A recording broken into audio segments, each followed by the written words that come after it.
Now, this story leads Ivory Coast President Alassane Ouattara's decision to run for a third term in October's presidential election has triggered outrage amongst opposition and civil society groups. They've labelled it a coup that risked tipping the country into chaos. Ouattara, in power since 2010, said in March that he would not run for re-election, which the opposition has strongly maintained that he was unable to do anyway because the constitution limits presidents to 2 terms. But the race was turned on its head by the sudden death from a heart attack in July of Prime Minister Amadou Gon Coulibaly, seen as Ouattara's anointed successor. Ivory Coast President Alassane Ouattara is running for a third term, defying opponents who say the constitution forbids him from running again. He formally accepted the ruling party's nomination to be its candidate on Thursday. Ouattara has governed since 2011 and said in March he would not run again. But the leading party asked him to reconsider after his preferred successor, then Prime Minister Amadou Gon Coulibaly, died in July. Je peux vous assurer que cette décision mûrement réfléchie est un devoir que j'accepte. I can assure you that this decision, which I came to maturely, is a duty that I accept in the interest of the nation and in order to continue to relentlessly put my experience at the service of our country. Mon expérience au service de notre pays. Compte tenu de l'importance que j'accorde. Given the importance I give to my responsibilities and to my word, this decision represents a true sacrifice for me and which I take full responsibility for out of love for my country. Que j'assume pleinement. Par amour pour mon pays. Ouattara argues his first 2 mandates do not count under new constitution adopted in 2016. This election is seen as the greatest test yet of the tenuous stability achieved since a brief civil war in 2010 and 2011, which killed about 3,000 people following Ouattara's first election win. The deadly conflict sparked when then-President Laurent Gbagbo refused to step down following Ouattara's victory. The first round of polling will be held on October 31st. To share some insights on the Ivory Coast is African Affairs analyst and Channel Africa producer Izak Khomo. He is on Skype. Mr. Khomo, a very good evening to you. Thank you so much for joining us. Welcome to the Globe. Thank you for having me, mate. Now, President Ouattara initially announced in March that he would not run for re-election. So what then necessitated the change of heart? What is it that he's fearful of outside of the office? Why is he seemingly afraid to leave office? Okay, that's a very good question. But you see, one has got to understand the political dynamics in Ivory Coast. Ivory Coast basically is a divided country between North and South, which is basically also divided sectarianly between Muslim and Christian. Now, President Ouattara said he was not going to run, and he had his prime minister, whom he actually sort of identified as being the candidate for his party. Unfortunately, Amadou Coulibaly, he died, and then there was a vacuum. And it's in that space of time also his foreign minister, that's Marcel, he actually also broke away and actually announced that he was going to run as for presidency. So you find that the Ouattara's party was divided. Now, at the same time, you find that the former president, that is Henry Konan Bédié, he announced that he was going to run as a candidate in the coming elections. You should remember that he was actually had a coalition with Ouattara in the 2011 elections. And the agreement then was this, that in the following elections, that was about 2016, that he was going to be the candidate. But that thing never took place as Ouattara continued to vie for election as an individual. So you find that with the political structure where the politics is divided between sectarianism, Muslim and Christian, North and South, where Ouattara comes from the South, Coulibaly came from Ouattara comes from the north, Coulibaly is a northerner, and now you find that former President Henry Konan has stood up. So he has decided to come and stand up, as he has not got a strong candidate right now for his party. Well, there's even suggestion that he was probably running for a third term as supposedly Coulibaly's proxy. In layman's terms, does such exist, though? Well, it happens that with a strong man within the party, is that they can actually have a person who runs for the presidency, and they could be the strong man outside the presidency who can control the president. Now, that is not known, but that's what people actually thought that was going to happen. But now that he has not got somebody whom he can control, I think it's a time that he has seen that he has got to be there as a president, rather have a proxy whom he can control, because he does not have any. His second strongest man, that is Marcel, has actually broken away from his organization and is running as an individual. So that could be a possibility. But does he have the constitutional backing for him to run for a third term? No, that's a point which the opposition say that he does not have the constitutional backing, whereby they say that the Constitution does not allow him to stand for a third term. But he says, and many people say, that the Constitution, the Ivorian Constitution, has nothing on terms. The Ivorian Constitution, it had an issue on the age limit of a president, but that was removed in the 2016 Constitution, whereby the top age limit was reduced, but the bottom age limit of 35 years is still there. So now that is a contentious point, that he says that he can run for the third term because there are no terms involved in the Constitution per se. And perhaps another contentious point is that President Ouattara argues that his first two mandates do not count under the new constitutional dispensation, which was adopted back in 2016. Well, in hindsight and pragmatically speaking, he does have a point. But then constitutionally and legally speaking, does he have a point? Well, that comes to, it will have to go to the court, because basically the Constitution, that's a point which actually comes with things of a constitution.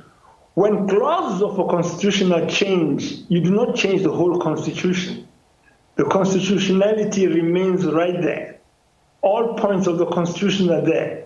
What he's trying to argue is this, that since certain clauses were changed within the constitution is a new constitution. But with the changes in the constitution, don't think that there was any changes on anything was actually mentioned on the terms of the presidency. The terms were still intact.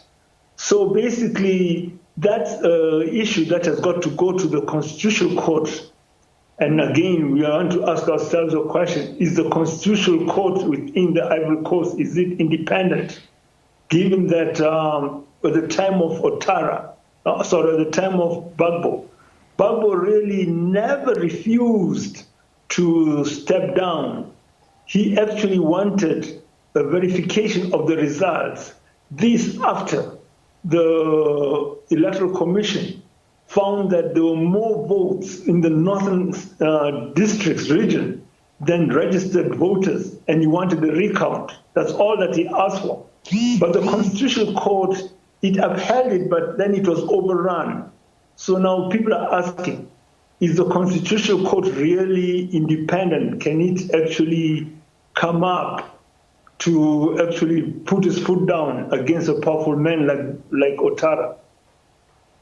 Okay, maybe the independence of the Constitutional Court, is a separate matter altogether, and we need to discuss it a bit further, in another platform. But then I think it is only prudent, Izak Khomo, that we start interrogating his claims or his argument a little bit further, that the Constitution does not consider what happened pre-2016, but it only considers what happened from the day the Constitutional was appended in 2016 moving forward. I think, in a sense, he does have a point, doesn't he?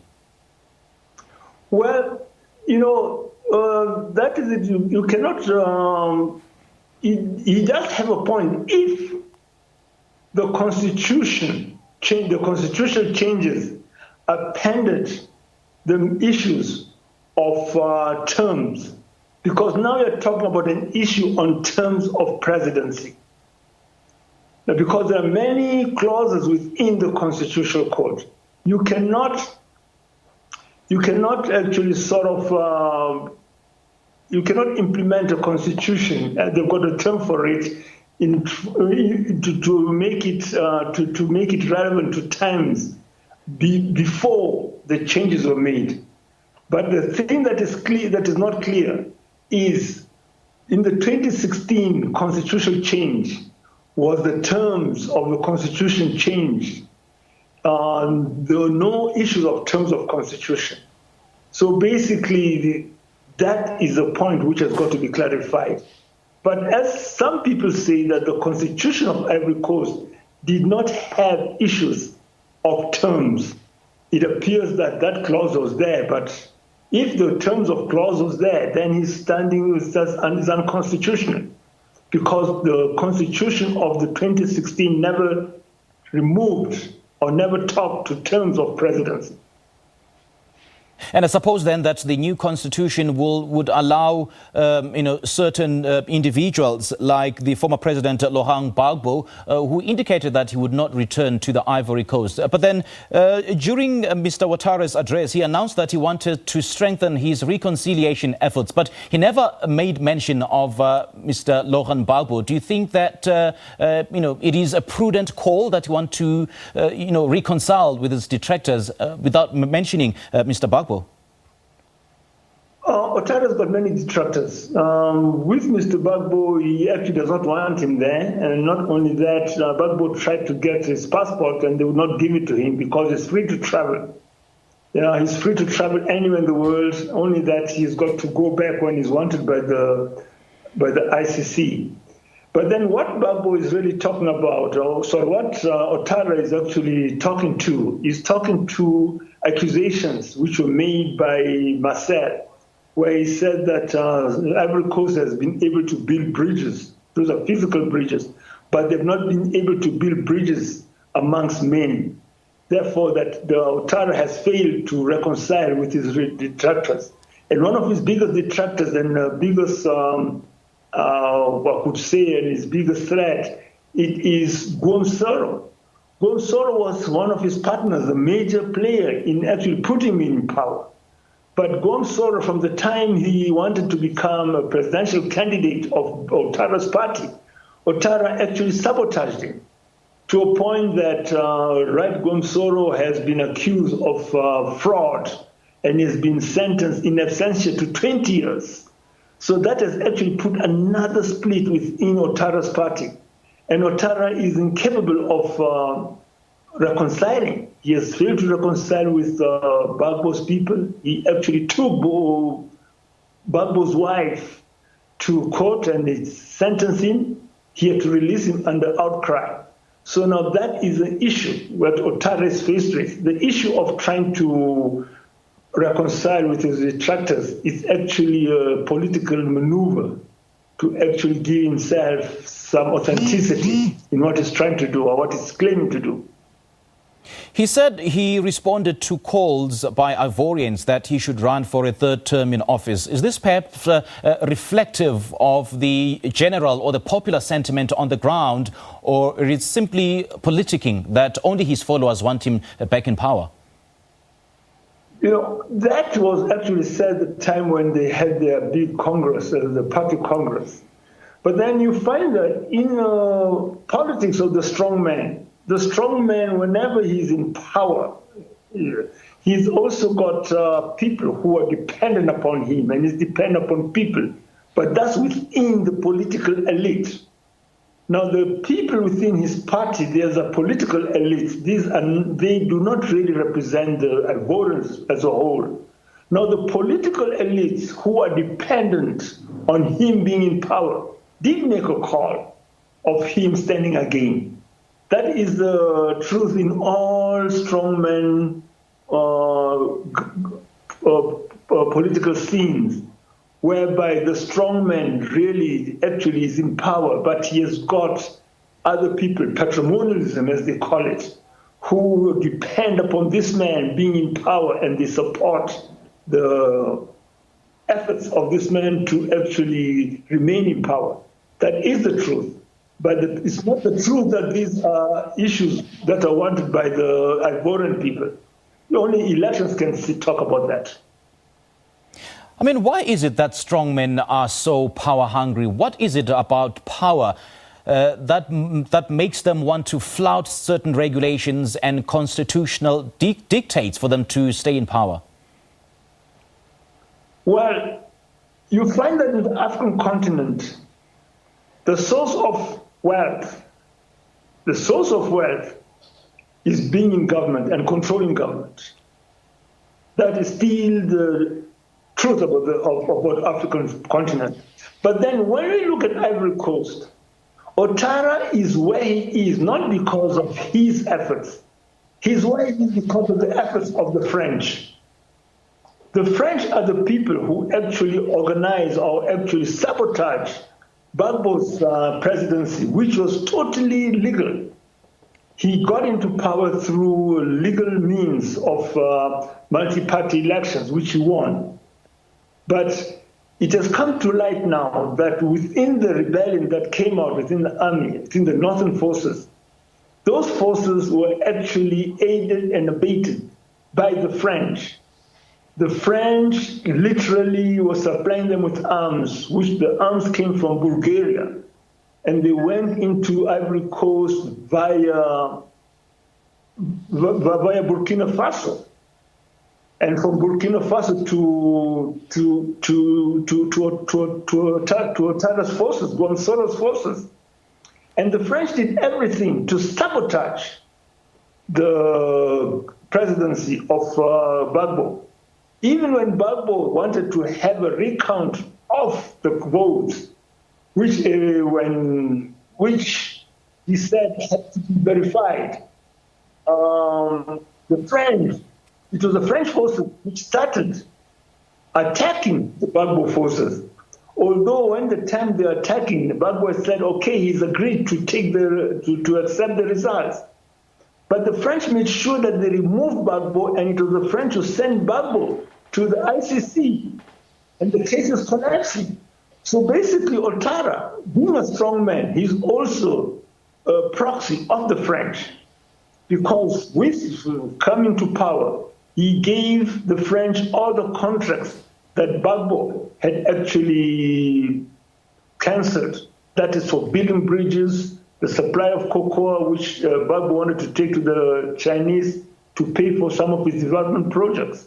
Okay. So you find that basically there's a hand of the French involved in Ouattara's bid for power. Again, you find that Gbagbo, the appeal has been delayed. And people long said that the appeal is actually at the insistence of the French, whereby they want the appeal to come to be heard after the elections. Okay. In which case, Gbagbo will not be able to attend or to partake in the Ivory Coast elections. And that's exactly what is happening now. Just a quick question before I let you go. We're out of time, unfortunately. Should we view this, the intention to run for a third term for President Ouattara as him scoring an own goal, in the sense that he would essentially be energizing the opposition and presenting them a golden opportunity to start mobilizing and building momentum ahead of the polls? There is talk in Ivory Coast where the opposition is going to get together to come and actually fight against or come up against Ouattara. But that still needs to be seen, because they've got people like Henry Konan, who is really ambitious to becoming a president for a second time. And Gbagbo's party, again, is divided. So it's up to the opposition. But if the opposition can come together, united, they can be able to vote him out. But again, the big question will be, will the Electoral Commission, is it independent enough to actually guarantee a free and fair election, a thing which never took place in Gbagbo's time, because it was obvious and it's clear that in Gbagbo's time, Ouattara's win was very doubtful. with the many unregistered votes which he got in the north. Mr. Izak Khomo, the Africa Affairs analyst and SABC's Channel Africa analyst, thank you so much for your time. We appreciate it. Thanks for having me.